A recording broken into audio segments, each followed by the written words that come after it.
सो hi guys, ईटो studio में आपका स्वागत है। आज देखिए क्लास 10 चैप्टर 4 उत्सर्जन बायोलॉजी, जिसका हम लोग आज अति लघुत्तरीय प्रश्न हल करेंगे। तो देखिए हमारा फर्स्ट क्वेश्चन, कार्बनिक अणुओं को विखंडन से उत्पन्न सबसे प्रमुख उत्सर्जी पदार्थ क्या है। ये वीवीआई क्वेश्चन है, ये बिहार बोर्ड 2 बार पूछ चुका है। अगर आज की क्लास आप पूरा लास्ट तक कर देख लेते हैं तो आपका 5 नंबर पक्का आएगा।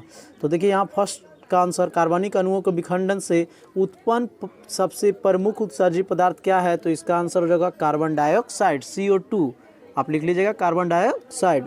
सेकंड नंबर देखेंगे, अमीनो अम्ल के विखंडन से उत्पन्न उत्सर्जी पदार्थ का नाम लिखना है। तो इसमें हम लोग लिख सकते हैं अमोनिया। अमोनिया एक नंबर में। अगर दूसरा आपको लिखना है तो लिख लीजिएगा यूरिया। ये कहाँ से प्राप्त होता है, तो अमीनो अम्ल को विखंडन से। तीसरा नंबर देखेंगे हम लोग, यूरिया और अमोनिया में अपेक्षाकृत कम जटिल और ज़्यादा विषैला कौन है।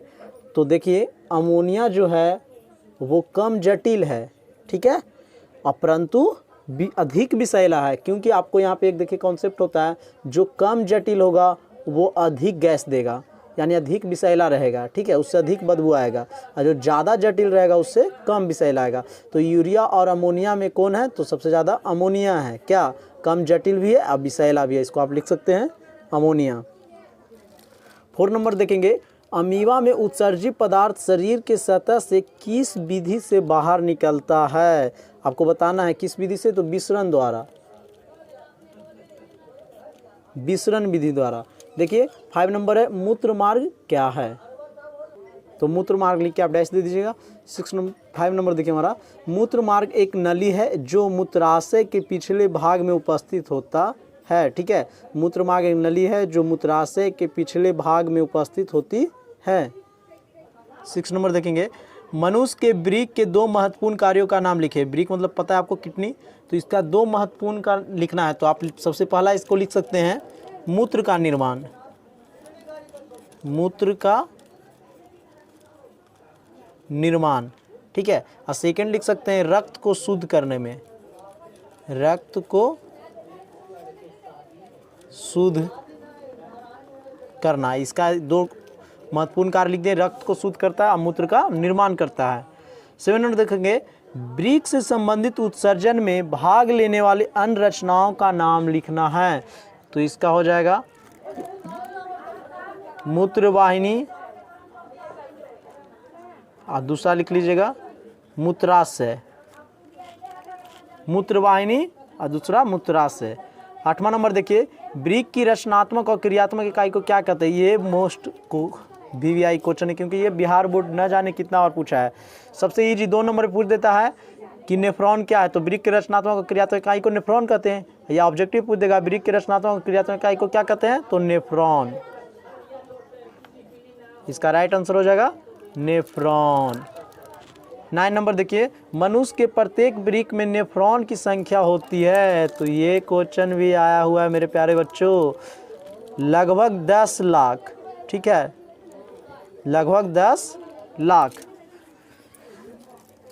10 नंबर देखिए, पौधों में गैसीय अपशिष्टों का उत्सर्जन कहाँ से होता है, बताना है। तो पत्तियों के रंध्रों, आपको इसको लिख देते हैं यहाँ पे हम लोग, पत्तियों के रंध्रों से, ठीक है, या बात रंध्रों से, या बात रंध्रों से। 11 नंबर देखेंगे, जीवों के शरीर में उत्पन्न अनावश्यक एवं विषाक्त पदार्थों को शरीर से बाहर निकालने वाली क्रिया क्या कहलाती है। तो इसका आंसर हो जाएगा उत्सर्जन, उत्सर्जन। अगर आपको वीडियो अच्छा लग रहा है तो चैनल को सब्सक्राइब जरूर कीजिए और दोस्तों के पास शेयर करें। देखिए 12 नंबर, जंतुओं के शरीर में जल की मात्रा का संतुलन जिस क्रिया के द्वारा होता है वह क्रिया कहलाता है।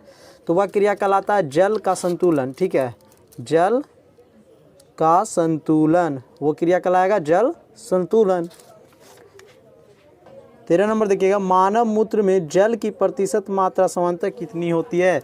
ये भी क्वेश्चन मोस्ट वीवीआई क्वेश्चन है। जो भी वीवीआई है आपको हम बताते चलते, ताकि आपको कम से कम ये सब तो जरूर याद कीजिए। इसका आंसर हो जाएगा 96%। 14 नंबर देखिए, वृक्क के क्षतिग्रस्त से हो जाने पर उसका कार्य जिस अति विकसित मशीन से संपादित कराया जाता है वह कहलाता है। तो इसका होता है डायलिसिस मशीन। ठीक है, डायलिसिस मशीन द्वारा उसे क्या किया जाता है, क्षतिपूर्ति को किया जाता है। 15 नंबर देखेंगे, पौधों के उत्सर्जी पदार्थ रेजिन तथा गोंद पौधों को किस ऊतक में संचित होता है, आपको बताना है। तो ये होता है जाइलम में, जाइलम द्वारा। ठीक है, और रेजिन में क्या पाया जाता है, गोंद।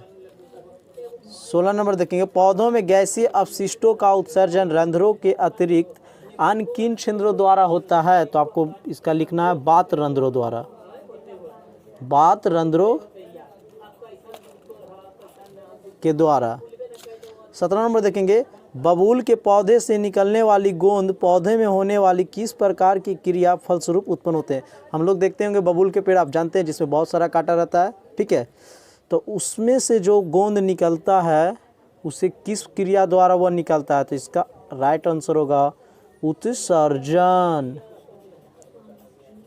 इस प्रकार हम लोग अति लघु उत्तरीय प्रश्न 1 से लेकर 17 तक हल कर लिए हैं। अगर वीडियो आपको अच्छा लग रहा है तो चैनल को सब्सक्राइब कीजिए, क्योंकि बहुत जल्द ही लघु उत्तरीय को हल करके हम वीडियो अपलोड कर देंगे। इसी के साथ जय हिंद, जय भारत।